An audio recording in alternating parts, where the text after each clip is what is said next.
Ladies and gentlemen, welcome to the Tim Dillon Show. There's going to be some background noise here. You shut the fuck up about it. We're doing a video episode for you pigs. You want it, you get it. We're out here in Montauk in an Airbnb. I was promised that this was going to be a luxury experience, and it is not.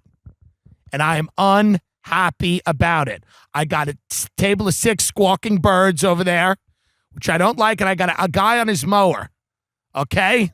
And I hope to God he's doing it because he enjoys it. Because if I look over there and I see that he's an employee and I have to look at those people, I'm going to lose my fucking mind. So I hope to Christ he's driving a John Deere because he enjoys it. Okay? And it is not a worker. While I'm sitting here in this shithole that it's supposed to be a surf cottage. What a working class hell Montauk is.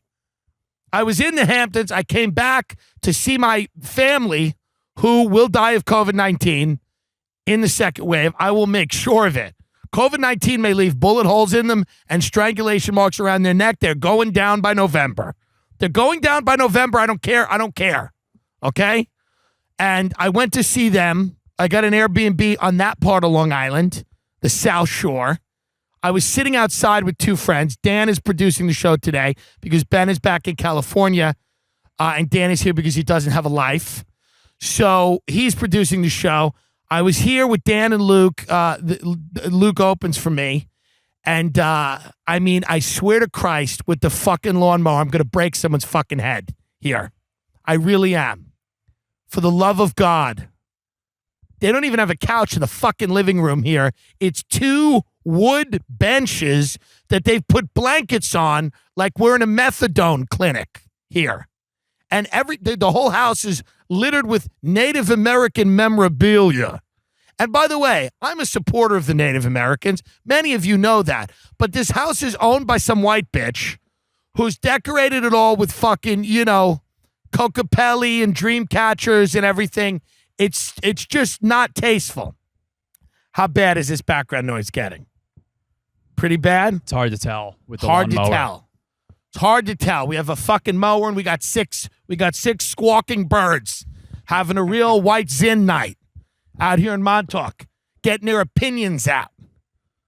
Squawking birds and a mower. We're doing the best we can. We got a real dinner party over there. The cops will be here shortly. Trust me. They're coming. They came last night. Me and Luke and Dan were discussing race relations in America. I swear to God, I said this sentence. How do we get race relations to a better position? And after that sentence, the neighbor on Long Island came over and said, "Hey, can you cut it out over there? Can you cut it out over there?" And then he called the police. What do you think that call was? He calls up the cop and he goes, "By the way, the guy next to me he's talking about bettering the lives of black Americans. Please come get him. Please come shut him down." So this cop shows up at the Airbnb and he's like, "Oh, I was called to the site of a party and there's no party here." I said, "Yeah, there's no party. We're just having a conversation." I didn't tell the cop about what. I didn't say we're having a conversation about some of the activities you people have been participating in. We're having a conversation about you people being a little trigger happy. I don't want to have that conversation. I want to have a nice conversation about Italian ice. It's the end of summer, but because you people can't put a gun in a toddler's face, you can't stop doing that. I have to sit in my backyard and talk about these things. Doesn't make me happy. We did lose a Patreon subscriber recently, and I don't usually go into this, but this is weird. This was a young dude who listened to the show. I don't know him. I don't think I've ever met him. A guy named Kyle Rittenhouse deleted his Patreon subscription. So, hey man, there's a lot of good entertainment that you're missing out on. I don't know what your deal is, but the reality is there's a lot of fucking good stuff coming on the Patreon. It was a little strange that are we going to keep it up with the... Why are they doing this? I hate Montauk. It's a working class hell. I want wasps, goddammit. I want porcelain-skinned wasps eating silently, eating fucking flounder. And I'm here in this hellscape of fucking surfers and fishermen. It's like a Billy Joel wet dream, this fucking town. Bomb it, damn it, to hell. I think the girls have quieted down now. They know that someone with an intellect is here. But I'll tell you this, folks. The police will be coming probably shortly, probably in the middle of the show. Hopefully not during an ad read. But what are you going to do? Who's that? Somebody come over? Yeah, people are wandering. People are wandering over. Good for them. Can wander back to their trailers. This is not luxury. No, there's an animal skull on the table behind us. I mean, we were promised. I was promised a luxurious experience. I mean, what is happening? I mean, it's really truly a complete hell. And I obviously I don't want to sound ungrateful because I know there's 18 million Americans out of work or 17.8 million Americans out of work. And all of them, and that's just comedians. All of them are just stand-up comedians, sadly. But I'm just saying that when you promise an experience, you deliver the experience. You don't deliver this fucking surf cottage. We've got a with a skull of a bison in there, some horns coming out like it's a scene out of True Detective. I don't like it. Of course, we're kidding about Kyle Rittenhouse. He was not on the Patreon, by the way. How do we feel about that? Everybody, that's a new thing everyone's discussing right now. I stayed away from that one on Twitter. It seemed very hot. That discussion about Kyle Rittenhouse and his gun. He went out. There was a protest in Kenosha. Is that the way to pronounce it? Kenosha, Wisconsin, about the shooting of Jacob Blake. Kyle Rittenhouse went to the protest with his mother, Mama Rittenhouse, Mama Bear Rittenhouse, also, I believe, armed. They're an armed family. So Mama Bear Rittenhouse took Baby Bear to the protest, and Baby Bear brought, what is it, an AR-15 or an AK? What did he bring? I don't know what he brought, but I know that people are getting mad that people are confusing those things. So like, hey, before you comment on this, how about figuring out the difference between an AR and an AK? It's like, yeah, but also how about just not having teenagers running through the town square with them? No matter which one it is. How about we not substitute junior prom with a shoot 'em up? That's just my thoughts. But whatever automatic weapon he had, it's actually not automatic, Tim. It's whatever. So he shows up with a gun. I don't know what he's doing. I don't know if I've commented on this before. I've spoken, now it seems like ad nauseum, about what happens when you defund and abolish police. You will have militias. You will have, I've never in my life, by the way, heard this fucking dirty working class pig on his mower for so long. I hope to God he blows his fucking brains out on his goddamn mower. I hate people that mow their own fucking lawn. But I do hope that if I do get a glimpse of him, it is someone who's mowing their own lawn and not a worker, because I'm pro-worker. So in this situation, I'd like my rage to be directed at the owner of the property. But I don't know who it is. If it's someone just doing their job, I'm not as mad at it.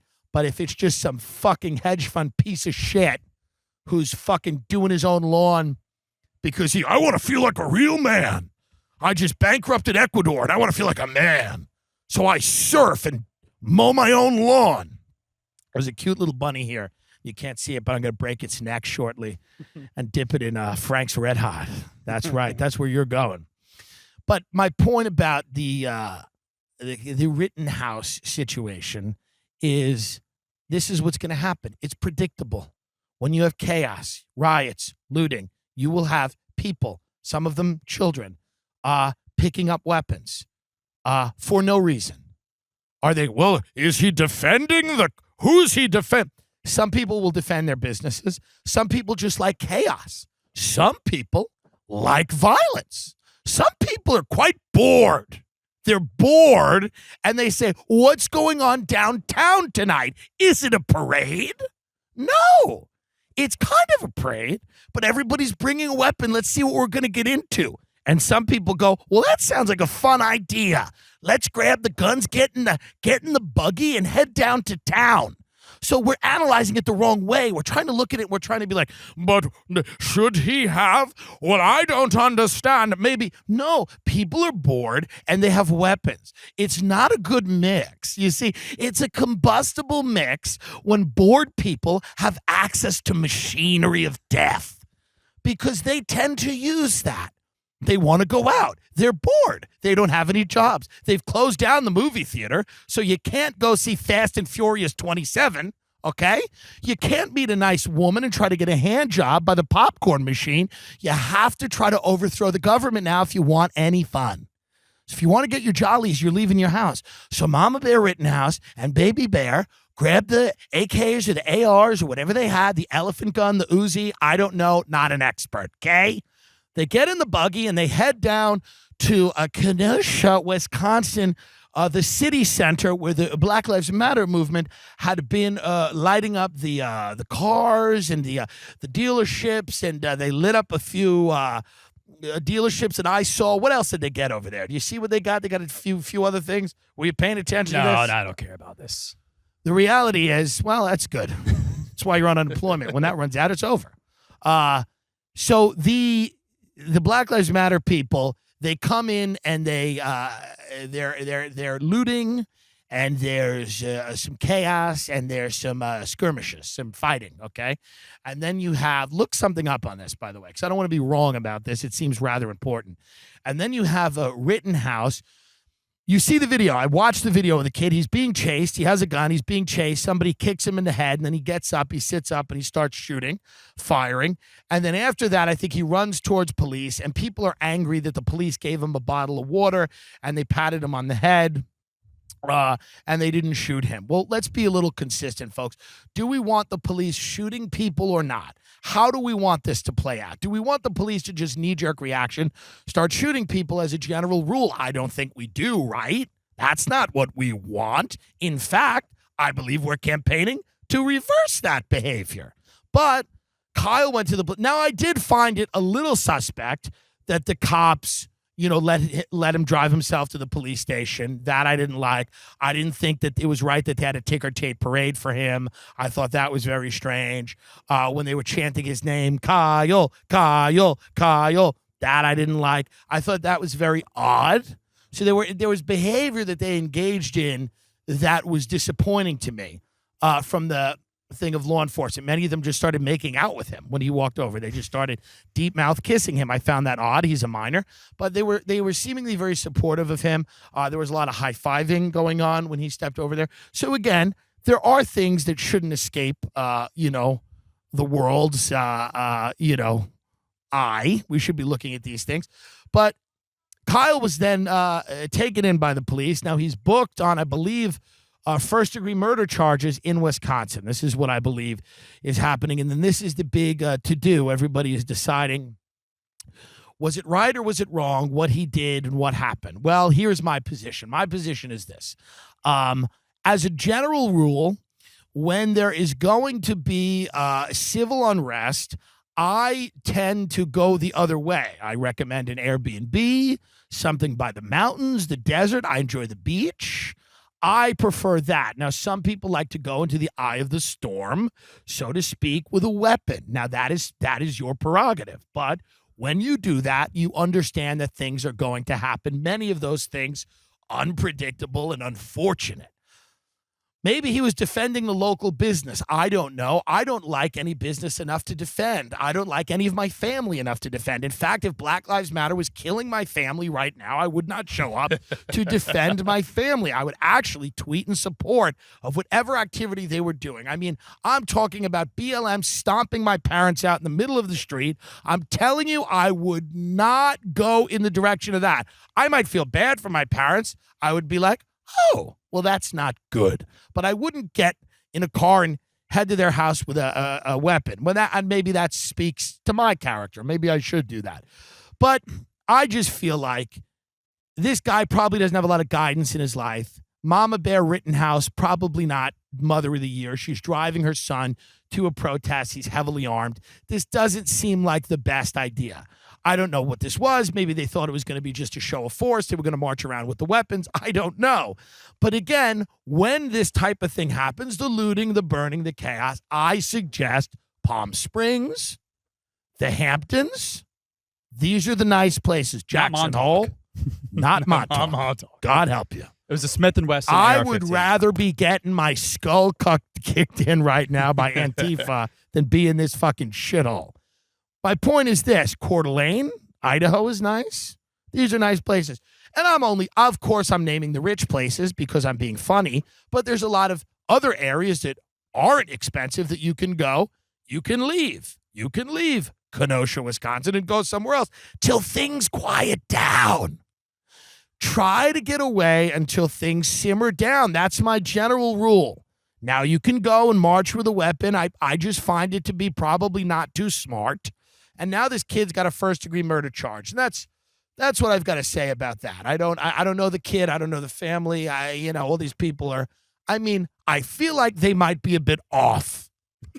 But I don't know. It's not like I have any love loss. These protesters are anarchists. They want to burn down the city. They're not getting anything out of this. This is about violence and chaos.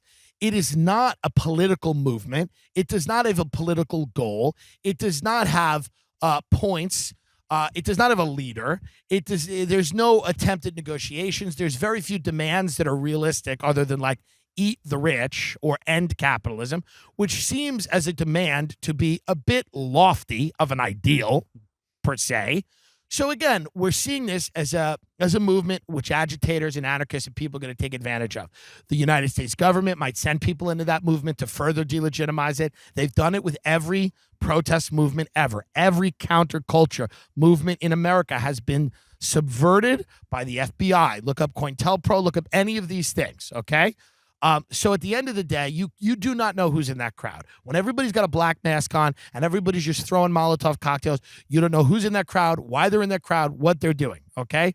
When you see the those Antifa people or whoever they are, I don't even know who they are. I would imagine this is what just calling everybody wearing black Antifa now, and that there probably are large numbers of them.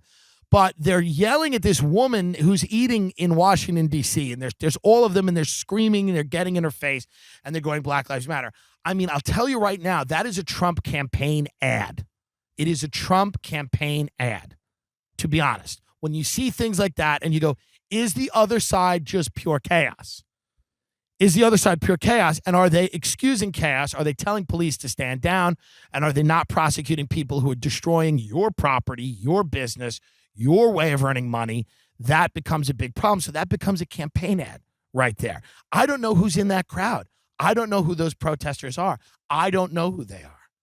I don't know if they're stupid kids. I don't know if they're anarchists. I don't know if they're undercover feds. I don't know if they're foreign agitators. I don't know if from other countries. I don't know what they're doing, okay? Because everybody's standing there dressed in black. Their faces are covered. We have no idea. It's like Twitter. This is Twitter come to life. You look at Twitter, you have no idea who these people are, these bots. You see the same tweet over and over and over again. You go, this is not a real fucking person. This is a farm of bots or something. What is it? It's not real. You look at these avatars and, it's not real people. So when you look out there and you see this is the physical manifestation of Twitter, but are they real people? Who are they? They're living, breathing things with flesh, sure. But what are they doing? What do they want? How many different groups of people are involved in something like that? When something goes down in Kenosha, Wisconsin, how many of those people are just trying to grab some stuff because they've been unemployed for 3 months? How many of those people legitimately agree with the movement? How many of those people are fucking bored and just want to go out and light shit up? Because you know what? After 4 months of not working and the government gives you $1,200, watching shit burn is funny. I'm thinking of lighting this Airbnb up. I'm thinking of lighting this Airbnb up and watching all these fucking pictures of Native Americans burn that this white bitch put in there, okay? I'll be, by the end of this podcast, I'm going to be hardcore BLM. She's appropriated the Native American culture and she's put it around this shitty surf cottage.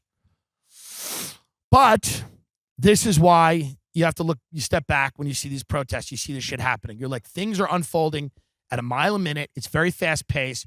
You look at these things. Some of these people seem like highly trained teams of anarchists where you go, there's 4 or 6 of them. They're working in a cell. They know what they're doing. They're looking at each other. They're working. They're coordinating with each other. One person is, tossing gasoline. The other person is throwing the match. One person's a lookout. They seem like this is a coordinated thing. And you go, who are they? Is that Antifa? Is that are they people that are looking to burn down this building as a diversionary tactic to go do something else, to go loot, to go steal, to go rob? Are these undercover FBI, CIA people that just want to take peaceful protests and turn them into something that everybody's against, which is very easy? A peaceful protest of 100,000 people is very powerful. You start breaking windows and burning things down, all of a sudden that very powerful political statement now becomes something that most people are against. And they go, what is this? So I don't know who's doing what. But I do know that it is probably not a good idea to walk into one of these protests with a AK-47 or an AR-15 or whatever it is. It's probably not a good idea, okay? This is not a good idea. You know, no matter what happens, the media is not going to have your back, okay? And I'm not saying the media should have your back. I'm not commenting on this particular situation. I'm just saying when things go haywire, when society collapses, you don't go try to figure it out. You don't go to the middle of the town square and go, what's going on here? You leave. You go. People can become animals very quickly. You ever try to reason with a bear? What are you doing? This is not what you do. You get away until things simmer the fuck down, they cool the fuck down, and then people can deal with logic and reason. Nobody burning things down in the heat of that moment is dealing with logic and reason. So going in there, and I just, it was a hot topic on Twitter. Like people going after each other, and I just didn't know. I really don't know. All I know is this. As a general rule, it's probably a good idea to stay the fuck away when things go haywire and not try to make sense of it and not show up to defend the local gas station or the local Target or the big, or even even if it's most of these businesses are insured, even if it's a small business, I do not believe it's right that those small businesses are burning down, but a lot of those people have insurance. I don't think anything's worth losing your life over or losing your freedom over. Obviously, if they're attacking your home or your family, it's a different situation. But to just walk into the center of town and go, let's figure this shit out. This is the job of the police. This is why you have a police force. This is the job of the police. And if these people are not going to let them do their job, and this is also the job of actual legitimate activists to constrain these movements and make them productive and not let them become these big tents for people that just want to destroy things and rob people. You're going to have to actually exert some power over the movement. And a lot of these people doing this shit are white, let's be honest. And this is a Black Lives Matter movement. So that's kind of what I have to say about that. You got to give up cigarettes, folks. I did it. We're all doing it. You got to do it. Lucy Nicotine is a company founded by Caltech scientists. They've spent 3 years on great products. Nicotine gum that comes in 3 flavors, wintergreen, pomegranate, and like a cinnamon. They also have lozenges. They're great. You can enjoy them anywhere, at work, on a flight. It doesn't matter. They have 4 milligrams of nicotine. You get your buzz. You're good. When you quit cigarettes, it puts a lot of strain on your friends, your family, your job. You want to be able to perform and be a good person while you get the nicotine out of your system, the tar and all the carcinogens. So you find a nicotine replacement like Lucy, okay? It's very, very easy. Get rid of the vape. Vaping is not good. This is not what you want to do. You don't want to be dipping. You don't want any of that. You don't want mouth cancer. You don't want a hole in your throat, okay? I'm telling you right now, you got to go to lucy.co and use promo code TIM, lucy.co. Use promo code TIM to get 20% off all products, including gum or lozenges. That's lucy.co, okay? Also, I have to give this disclaimer, warning, this product contains nicotine derived from tobacco. Nicotine is an addictive chemical, okay? Lucy.co, and the promo code is TIM. It's the end of summer. It's time to get serious. Let's do it. You're worth it. It's important. I've smoked a lot of cigarettes in my life, and I'll regret it one day, but right now I'm not smoking. This thing has really helped me. It's the best decision I've ever made. I think you should make it too. I don't want to be one of those people with a vape. I'm not dipping. I'm telling you, the lozenges are great. The gum is great. You get your buzz. You move on about your day. You wean yourself off it, and then all of a sudden, you don't need anything anymore. So that's lucy.co, promo code TIM at checkout. I'm using these. I support these. I support you. Folks, the thing with beds, whenever you check into a hotel or an Airbnb, you go, I hope the mattress is great, right? You stay at a friend's house, you're like, man, I hope the mattress is good. Why? Because it's all guesswork. You don't know. Helix is different. Helix gives you a quiz. You design your own mattress, the amount of firmness, softness. Are you a front sleeper, a side sleeper? Helix.com really enables you to custom design your mattress, to curate your own sleep experience. That's so important. The anxiety of a bad night of sleep. I mean, if you're not sleeping, you're not thinking clearly, you don't know what's going on. I mean, you're not productive at work or at home. Your relationships suffer. You got to sleep. Okay? And everybody's unique. Helix knows that. They have several different mattress models to choose from. They have soft, medium, firm mattresses. Mattress is great for cooling you down if you sleep hot. And then even have a Helix Plus mattress for you plus-size folks. Who are those people? I took the Helix quiz and I was matched with the model mattress that I wanted. I mean, it's amazing. Listen, so you just have to go to a quiz. It's easy. Okay?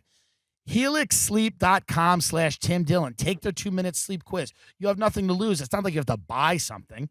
Just go to HelixSleep.com/Tim Dillon. Take their 2-minute sleep quiz and they'll match you to a customized mattress that will give you the best sleep of your life. They have a 10-year warranty and you'll get to try it out for 100 nights risk-free. That's how confident they are in the product, okay? I'm telling you, it removes all of the anxiety out of buying a mattress that you don't like in a month. You design your own mattress. You get 100 nights for free. It is the best thing that you could do. I'm telling you. Helix is offering up to $200 off all mattress orders and 2 free pillows for our listeners at HelixSleep.com/Tim Dillon. I'm going to say that again because man, is that a fucking wow. Helix is offering up to $200 off all mattress orders and 2 free pillows for our listeners at HelixSleep.com/Tim Dillon. You get that? I'm telling you right now, folks, it is very, very important that you get a good night's sleep. So go to HelixSleep.com/Tim Dillon. It's easy. It's essential. You should do it. This will change your life. I'm telling you right now, if O.J. Simpson got a good night's sleep, he would not have killed his wife. If he did, which I don't think he did. But I'm just using that example. Do you understand what I mean? I think O.J. is innocent. Free O.J. He's free. I follow him on Twitter. But I'm saying if he killed his wife, it's because he did not get a good night's sleep. Yes or yes? So go to HelixSleep.com/Tim Dillon. In other news, I was in New York City. We filmed a very funny video in New York City. And New York City, I mean, we're going into New York City like we're expecting Kenosha, Wisconsin. We think we're going to get knifed, beaten, stabbed, shot. We think we're going to be killed. We're planning how to do this video and then get right back in the rental car. We're imagining lurid fucking, scenes. I Am Legend, every zombie disaster movie you've ever seen. We're thinking about just, young kids running around, robbing you, pelting you with rocks. Okay? We're imagining boarded up storefronts, people crawling on the street. We're thinking about just pools of blood that are gathering at the corners of the streets. We're thinking that it's going to be a horror. It's going to be a post-apocalyptic hellscape. And we get there, and it's lovely. It's paradise. It's actually nicer than it was. Yes, there's some shootings. You're going to get shot. You're going to get shot. Maybe, but maybe not. The rents are falling. It's really nice. People are out. They're walking their dogs. COVID rates are low. The restaurants are open for dinner. People, a few of them recognize me. I love the show. This is nice. Thank you. I'm walking around. I got gashes of blood all over me. It's great. By the way, what's funny? What's really great is that you know that no one cares about you when you FaceTime them. They don't know you're doing the video. You FaceTime them, and you have deep gashes in your face, and you're bleeding, and they don't know it's makeup, and they still don't care.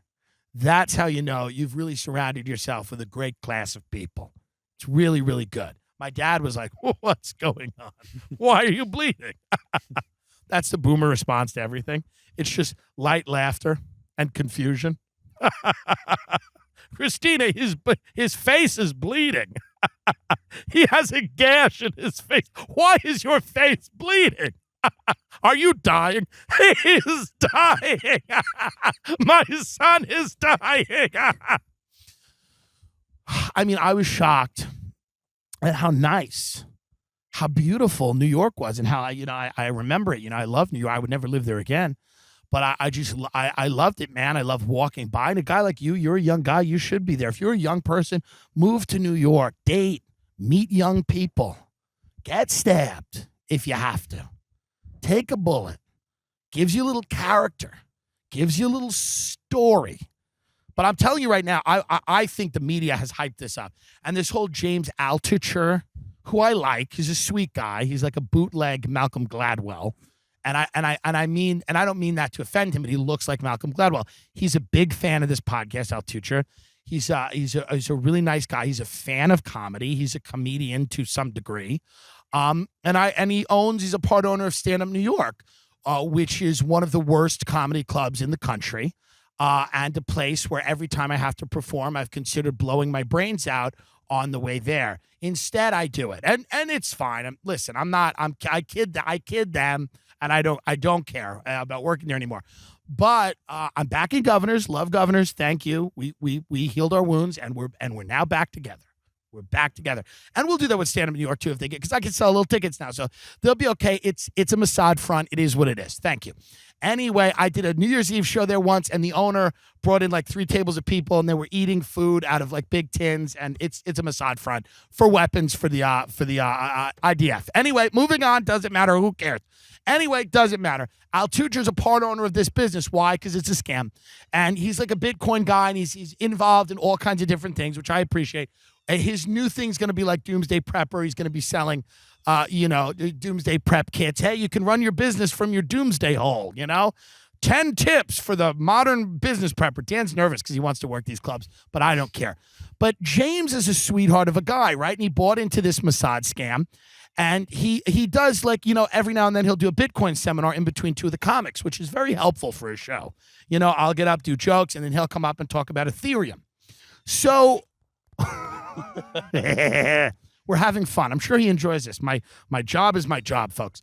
So James bought into a Stand Up New York Mossad scam, and they just made the bartender the booker once. They just one of the Mexican guys that was wiping off the table. They go, "Now you book the club." He goes, "Oh, okay. Who? What? Okay, here is lineup. Godfrey.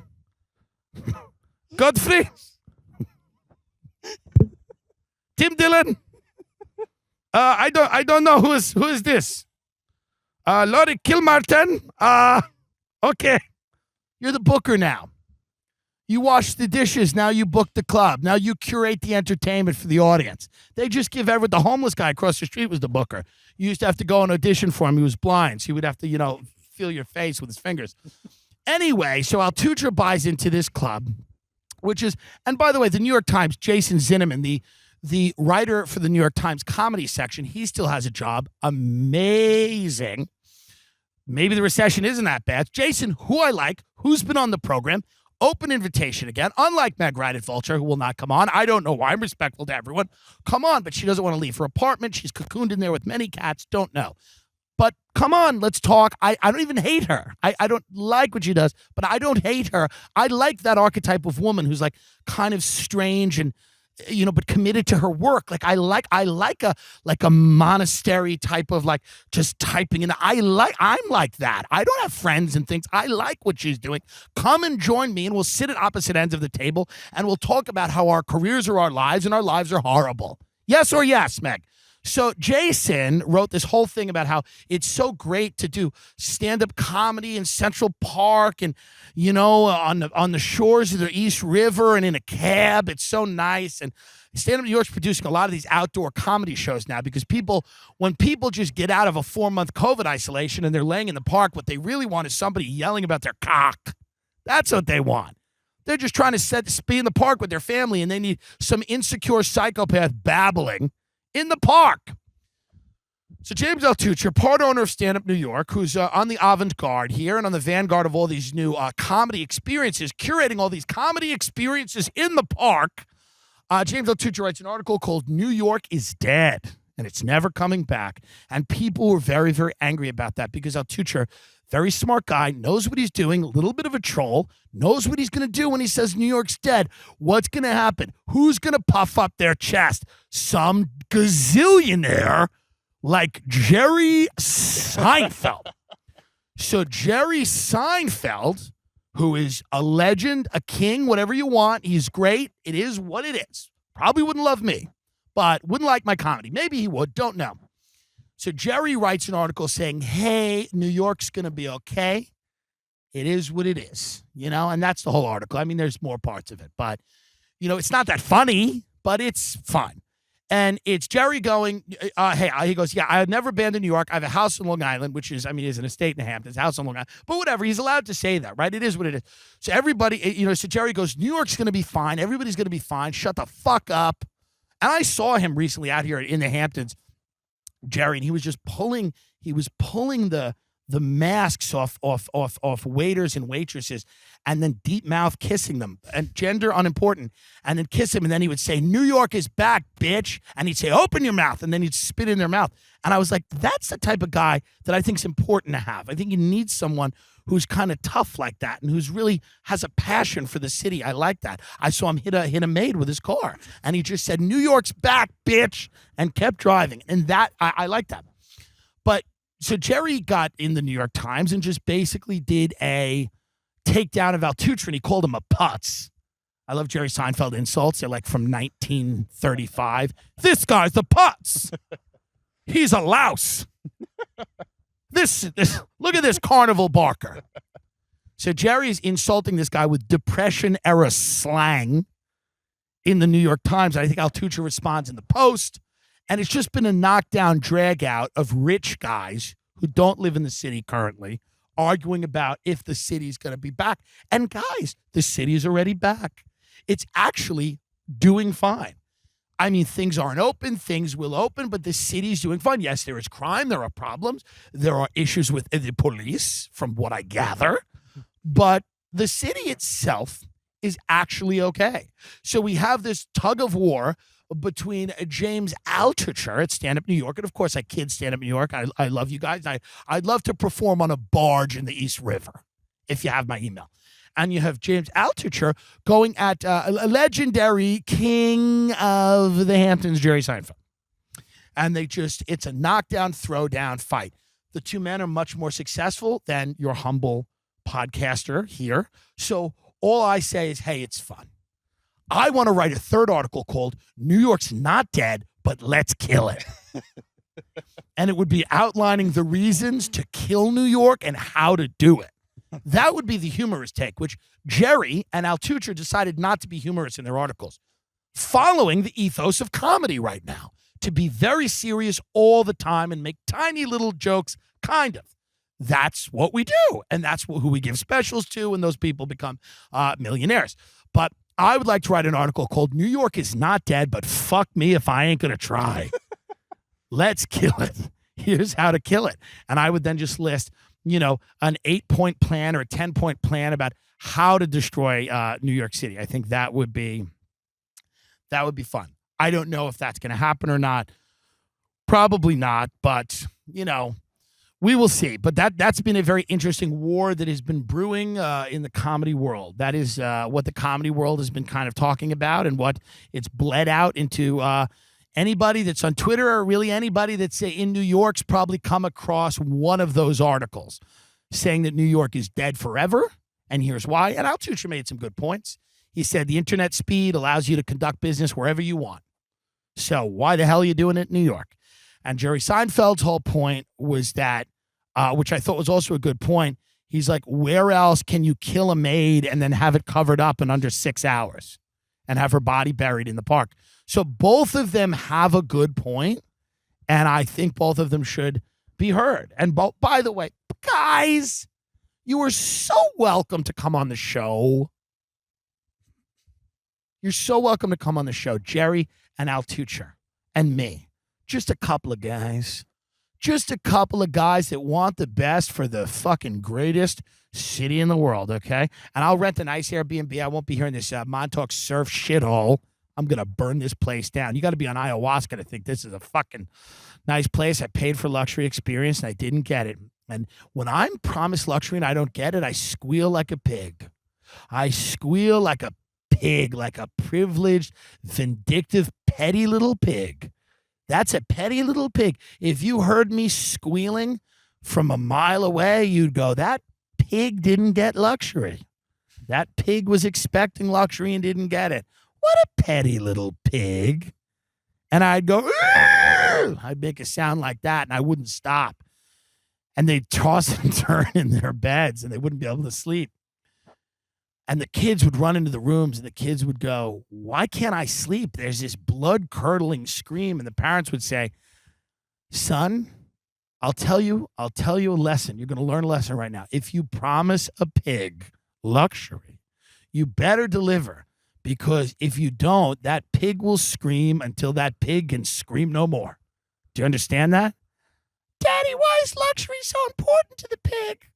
Well, the pig has little else, son. The pig likes the luxury. The pig likes the creature comforts. That is why pigs exist, to put themselves in situations where they can get creature comforts. And if they are promised these things and they don't get them, they believe that the entire world should be burned to the ground, son. Even our family? Yes. A pig who's promised luxury and not delivered it would watch you, your sister, me, and your mother burn to death without a tear in his eye. No emotion. Because a pig deserves luxury. I don't deserve fucking wooden benches with fucking a blanket over them. How dare you? How dare you? And I don't usually leave bad reviews on the Airbnb, but I'm going to write on Airbnb that this woman had Klan memorabilia in her house. I'm going to say that I was very uncomfortable by a room in her house that was dedicated to a history of the Ku Klux Klan, which her grandfather was in, and she was very proud of. She said, I'm very proud of my heritage. By the way, she texted me. She's like, the last people at a party of 6 people. It was a big deal. There was trash all over the yard. People left food out. Please don't be that guy. And I'm like, bitch, I'm not going to be that guy. I do the same thing in every Airbnb. This is my 2-week end of summer vacation. Then we'll be back in the studio next week. Every Airbnb, I sit in the backyard and I scream for several hours into a microphone. That is my job. The guy yesterday is like, I calls the cops. I'm like, it's my job, sir. My job isn't like your job to just go around and shoot people whenever you feel like it. My job is to communicate with the body politic, with the public. I have to speak to the public. It's not my fault. We're all looking for ways to save money, especially now. When's the last time you looked at how much you're spending every month on car insurance? I'm telling you, you spend a lot. I spend a lot. I've totaled 5 cars, and I've had multiple suspended licenses. But you know what? I'm telling you, Gabby takes the pain out of shopping for insurance by giving you an apples-to-apples comparison of your current coverage with 40 of the top insurance providers, Progressive, Nationwide, and Travelers. Just link your current insurance account, and in about 2 minutes, you'll be able to see quotes for the exact same coverage you currently have. Okay, I love Gabby. It helped me get cheap car insurance, and I was challenging. Gabby customers save $825 per year on average. I think I'm saving about $700. If they can find you savings like they did for me, they'll let you know that you can relax knowing you have the best rate out there, and they'll never sell your info, which I really like. So no annoying spam or robocalls, okay? So if you have car insurance, you're paying a lot for it. Maybe you haven't fucked up in a while. You haven't had a ticket. You haven't been pulled over. You've been doing the right thing. And you know you got a high rate with a Progressive or someone else, you can basically plug in your insurance information into Gabby. They work with all kinds of different insurers. They will match the type of insurance you have right now and see if there is a better option for you. If there's not, who cares? But if there is, why would you not save money? It's totally free to check your rate. There's no obligation. Takes 2 minutes right now to see how much you can save on your car. And homeowners insurance too, that's important. Go to Gabby.com/Tim Dillon. That's GABI.com/Tim Dillon. GABI.com/Tim Dillon. Truly, I love these things because you know what? If you're like me and you don't know about this stuff, you just say, you know what? Put your information in, see what comes up. And listen, if you don't want to change it, you don't have to change it. But just know what your options are. I'm a big fan of knowing what your options are. It's super important. You know? Big fan of that. So that's GABI.com/Tim Dillon, Gabby.com/Tim Dillon. This is an essential part of trying to get yourself financially in a better shape. We're heading into a vicious year. We don't know where the economy's going. You need every dollar.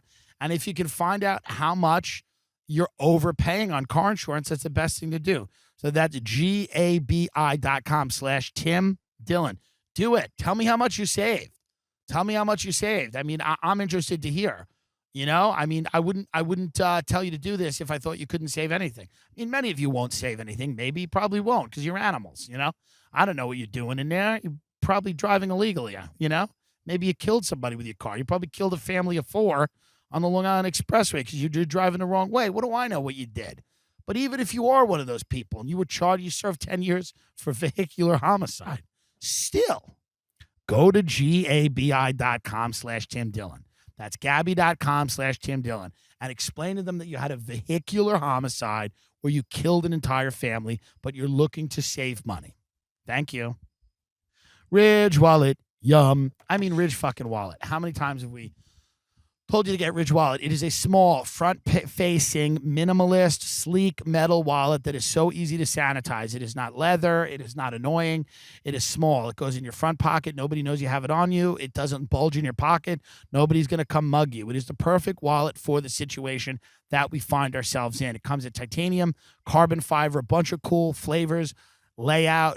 I'm telling you, this is the wallet for you. It's a wallet for you. It's a wallet for everybody, okay? I'm telling you, it's very, very, very important. You know, go there, see what wallet you like. It's very important. Ridge.com/Tim. You know what it is. You get 10% off your order. Ridge.com/Tim. You get 10% off your order. If you're annoyed with your current wallet, if you want to support me, if you like the show and you need a new wallet, try out a Ridge. It forces you to streamline everything in your life. Your cash, your credit cards. You know, you put a debit card, a credit card in there, maybe $100 bill, your attorney's card, you're done. You're done. Next to kin or somebody to call in case of emergency, and that's it. What do you really need in a fucking wallet? So many times I've talked about my dad's wallet, how embarrassing it was. He'd open it up. All these business cards would fall out of people he couldn't get to do business with him, crumpled up ones. I mean, it was a nightmare. But you're not going to have that experience. You put a Ridge on the bar, a woman wants to fuck you. A man wants to fuck you. Everybody wants to fuck you when you put a Ridge wallet on the bar because people go, what's that? You know, oh, it's this new thing. Don't worry about it. You know, play it cool. Play it cool. I'm telling you, it's very important. Everybody that's a fan of this show, a lot of us have Ridge wallets, you know? I mean, it's very, very important. You got to go to ridge.com/Tim. It is very, very important. Do you have a Ridge wallet? Of course. It's beautiful. What do you think about it? I love it. Good. Ridge.com/TIM. It's so important right now to have a sleek, slender, sexy wallet for the end of the world. So that's ridge.com/Tim. Not do what my father did, which was order 4 of them without the promo code. That is a waste of all of our times. Thank you. But I will miss this area. I do love this area, man. There's great people watching. We had lunch today, and we walked into this place called the American Hotel in Sag Harbor, and they're just old, ancient people here, man. There was a woman when we walked in who looked like a grouper. Just a fat lady, looked like a grouper, and her 2 friends or daughters were each had gray hair and they were like terrified. You could tell they were terrified of this woman. She was the grouper. She was the boss, and she sat in the corner of the restaurant in the corner seat, and you could tell she controls the purse strings. You know, she carves it all up, and her will is malleable. You know, she can just take out an eraser and ruin your life, or with a flick of her pen, she can change your life. And they know that because eventually the grouper is going to do herself in. It's just going to be a little too much chocolate mousse, and then bah. So it's just great to watch. Shut up, the birds. It's just great to observe people like that in their natural habitat. It's very interesting. It's a life that I'll know nothing about except from the outside. I suspect it's very boring. I suspect the fantasy life I want to live, like finance and these elite groups of people, I suspect it's very boring. That's what I've heard from certain people that have lived that life. But I don't know. That's my suspicion. Like my life's kind of boring. You know, you think I have all these interesting friends and they're all funny and everything, and it's like not kind of true. But some of them aren't, for sure, and a lot of them aren't. But it's not as fun as you'd think. It's actually not as fun as you'd think. And most people are sitting there now going, no, we think your life's horrible. We know that. That's why we tune in every week. Because I will blow my head off on the show one day. In the middle of an ad read for Magic Spoon cereal, I'll just blow my brains out. I want to destroy a brand when I go. Like I want, you know, Bud Dwyer, remember that? I want my suicide to be always attached to Magic Spoon keto cereal so that like is anytime it comes up, somebody goes, is that the one where the guy blew his, and they go, yeah, that's it. They'll have to change their name and everything. I think it'll be a lot of fun. Yeah, so I'll be back. We're going to be back in California, and that's coming. We're coming back to the desert on Thursday. We're going to start doing shows in the studio again. We got a great show coming up. We hope it's a great show at the Stress Factory in New Brunswick, New Jersey. Governor Meatball Cuomo and his brother, Chris Fredo Corleone, canceled my shows. And we know that they're goons and they run a crime family, so they canceled my shows, and they didn't allow me to speak in my home state. They would not allow me to speak in my home state. Wow. But that's okay. I went to the next state over, where it's still a representative democracy. It's America, apparently. And I will be performing in a parking lot.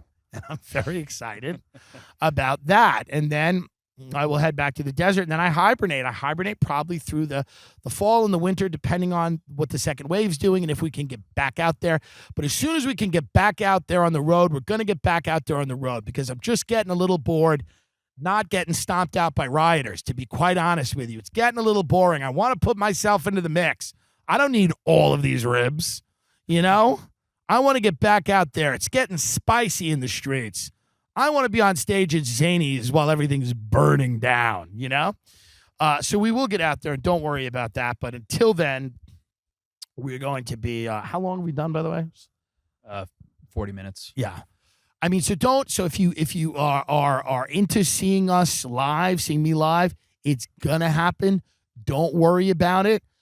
It's not going to be a situation where we never do live comedy again. We're going to do it again. We just want to find a way to do it that is fun and safe and isn't completely horrible and doesn't ruin the experience of going out live. You know, we know that money is tight for a lot of people. We don't want to ask you to buy tickets to a show. Now, I know Stand Up New York has had a lot of success doing comedy shows in pipes, underground New York, and I respect that. I mean, I haven't been booked, but I respect that. That's very good. And, you know, I appreciate, listen, the Mossad needs money. They need money. We're just having fun, folks. And if you can't have fun, frankly, what can you do? Well, you can grab a weapon and run into the town square, but I wouldn't recommend it. Again, it's just not a good idea. We all come back to what is and isn't a good idea. It's not a fun end of summer activity. May I suggest s'mores? And s'mores suck. You know what's interesting about s'mores? This is fascinating. And this is a lot of life. This is a lot of life.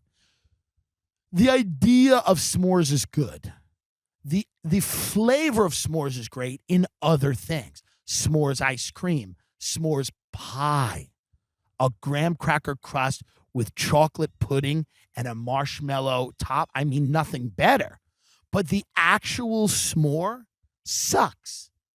The actual s'more is not good because you bite into it and the marshmallow has only a few seconds before it becomes too chewy. And the chocolate is either molten and it's spilling on your hand and you're getting burned, or it's not melted enough. And the graham crackers are just not good. Graham crackers are not good unless they've been pulverized beyond recognition. The s'more is a metaphor for a lot of things in life where you say to yourself, you know, this would probably be good. Its components put another way are probably really good, but in the way that they're intended, they're not good. They don't work, in fact. In fact, it does not work at all. But it's still a better idea than shooting people in the street. If we're talking about just fun end of summer activities, even though s'mores are very hard to get absolutely right. I've never had a perfect s'more. Have you had a perfect s'more? No. The process is the thing that sucks the most. It's very hard. Yeah. Camping is kind of a nightmare. I mean, the one time I went camping, I went with my uncle, and it rained for 2 days straight, and he spent time talking about the Kennedy assassination. And I was 8, but I appreciated that. I kind of like that. What terrifies me is if I go camping again, I'll probably go with people that don't want to talk about the Kennedy assassination, and the sun will come out. That'll be a real hellscape. I rode a bike today for the first time. I rode a bike on a highway in Montauk like a monster. You know, can you imagine seeing me on a bike? If you see me on a bike, you look at somebody in your car and you go, that guy just killed his wife. If you see me on a bike, you go, that guy just strangled his wife in the backyard and he doesn't want to get in the car and he doesn't want it, but he's on this bike for there's no good reason a guy like me is on a bike. I just did something horrible. I'm on my way to do something horrible. There's just no way a guy like me is on a bike. It's undignified. It's like a guy like me in like a denim jacket. Like a guy like me in a denim jacket. You go, what the fuck happened to that person? Because I know who I am. Like, there's people that walk around this world, they have no idea who they are. I have friends that don't know they're fat. They're like women. They don't understand they're fat. And I don't, it's fascinating. Like, I had a friend, she called me the other day. I said, I'm in the Hamptons. Where's that fucking muffin? The fucking muffin. She goes, oh, Round Swamp Farms. They have the best berry muffin. It's got blueberries and raspberries. You know fucking what berries are. And they're in this muffin, and they're really good. And I said, where's the fucking muffin? She goes, that's a good muffin. She goes, let me tell you another muffin. We talked about, so then she tells me, she goes, I think I'm fat because I have, my body's producing too much cortisol, which is the stress hormone. And she goes, and when you're fat, when you have too much cortisol, you don't metabolize fat, and you get fat, and you have something called Cushing syndrome or cuffing syndrome. I don't know. And she goes, that syndrome. And she goes, I think you have it too. And I said, okay. And I said, what is that syndrome? She goes, you have skinny legs and a fat stomach. I said, but that's everyone who's fat has that. That's everyone who's fat. And she goes, well, I think I have it because I didn't get fat by eating. I said, we just talked about a muffin for 7 minutes. For 7 whole minutes, we talked about a muffin. She goes, I think I have Cushing or Cooper syndrome. I don't know what syndrome they have. But you got to know who you are. It doesn't mean I can't lose weight. I'm trying to lose weight. I'd fish today. But the point is, I shouldn't really be. Being on a bike, do you respect anyone on a bike? Is anyone on a bike like a person you want to really spend time with? Truly, you just don't.